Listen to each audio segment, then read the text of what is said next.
Quand Félix est venu me voir en me disant ça te dirait de faire un film à l'opéra, moi je venais de faire un film avec un robot, un petit clip avec un robot, et du coup on s'est dit comment on peut mêler nos deux savoir-faire. Félix qui vient de la prise de vue réelle, comme on dit en animation, et moi qui viens de l'animation. Et du coup le projet est né comme ça, de cette envie déjà de travailler ensemble. Moi personnellement c'était loin de moi la science-fiction ou en tout cas l'anticipation. Ça m'excitait pas mal d'imaginer un lieu du passé, de l'imaginer dans un endroit futur, quoi. Enfin, d'avoir un rapport comme ça. Faire un grand écart, quoi. Ouais.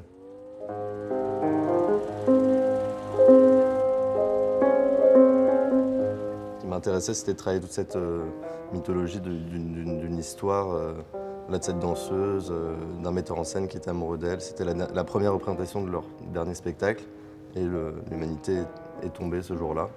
Et lui essayait de retrouver du coup le robot, le sentiment du metteur en scène, quoi. Quand elle le regarde, l'émotion qu'elle peut avoir, l'émotion qu'elle a dans son regard. Et en fait, c'est évidemment ce qui lui manque cruellement en tant que robot, quoi, puisqu'il n'a pas de cœur.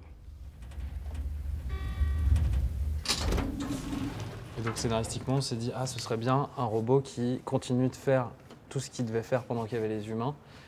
Même si l'humanité a disparu, lui il continue de faire sa tâche, et même si elle ne sert plus à rien, même si, parce que c'est sa programmation, quoi.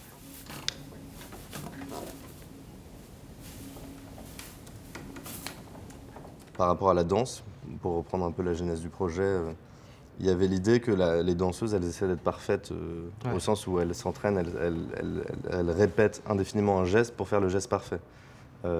Il y avait un croisement avec le robot qui, lui, est de facto parfait, enfin, en tout cas qui a fait des gestes parfaits, des gestes parfaits, répétés, et cherche une émotion, et qui est dans cette confrontation, un croisement en fait, entre en fait, où se situe l'émotion, entre la répétition, sur la qualité du mouvement même. Ouais.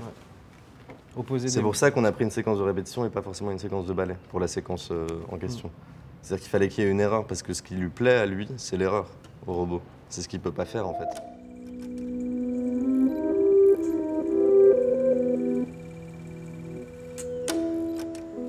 On a fait un storyboard très clair avec vraiment les déplacements. C'était un storyboard animé avec les déplacements du personnage, le temps de déplacement. Avec des photos, des décors.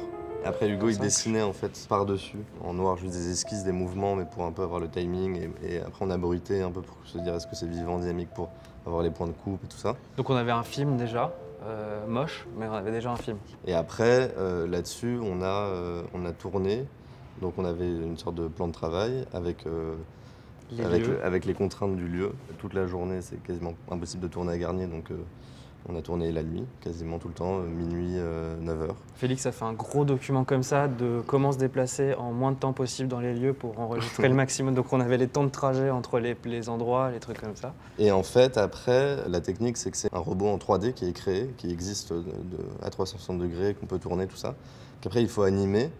Et en fait, l'enjeu, c'était de prendre la lumière pour que ensuite la lumière se reflète bien sur lui. Parce que c'est ça qui est assez compliqué. Et la lumière de la pièce, au moment où on shoot. Donc en fait, il y avait une boule 360 qui prenait en photo la pièce en 360 degrés. Et c'est ça qui permettait d'intégrer le robot facilement après. C'est parce qu'en fait, tous les reflets et toutes les lumières étaient les lumières de ce moment-là. Donc ça, c'était un des gros enjeux techniques. Et après, moi, je tenais par ailleurs à avoir quelques mouvements, quand même, pour qu'on ne soit pas tout le temps que sur des plans fixes. Ça, c'était un peu l'autre enjeu technique, parce que du coup, il y avait Pierre, le premier assistant, qui jouait le robot. Par exemple, le deuxième ou troisième plan du film, c'est le robot qui marche sur le toit de l'opéra. Donc il marche, et il disparaît du champ, il monte l'escalier, donc on peut continuer à faire exercer sa présence au son. Nous, pendant ce temps-là, on recule, et quand on est de nouveau fixe, il réapparaît.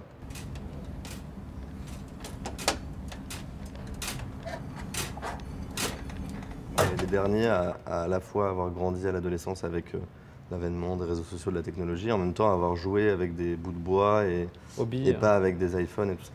Et je pense que c'est assez important, en fait, c'est vraiment un point pivot où en fait on a à la fois un rapport, pour être plus pragmatique cette fois, on a à la fois un rapport de ce que la technologie nous a ouvert au monde, de tout ce qu'il y a, et en même temps un rapport réactionnaire à ça, parce que on est les derniers à avoir un rapport organique à la mémoire. Mais même au-delà des jouets en bois, un album photo avec des photos de famille imprimées, en fait, ça crée un rapport au souvenir très très différent. En fait, vu qu'on sait qu'on a un accès quasi immédiat à une mémoire annexe, on se dit, bah, ça je vais pas l'emmagasiner, c'est complètement con, je peux y avoir... Et donc on n'emmagasine plus tout un tas d'informations qui sont utiles, et on en emmagasine plein qui sont absolument pas utiles. Donc on se retrouve un peu comme des... Ça pose la question de qu'est-ce que va devenir la mémoire à court terme en vrai. Et la mémoire est liée au beau en fait. La beauté c'est isoler, encore une fois je trouve, du réel quelque chose et le mettre dans une petite boîte et c'est ça qui le rend dans un écran en fait. Et c'est ça, pour moi, l'art, le beau, c'est la mémoire.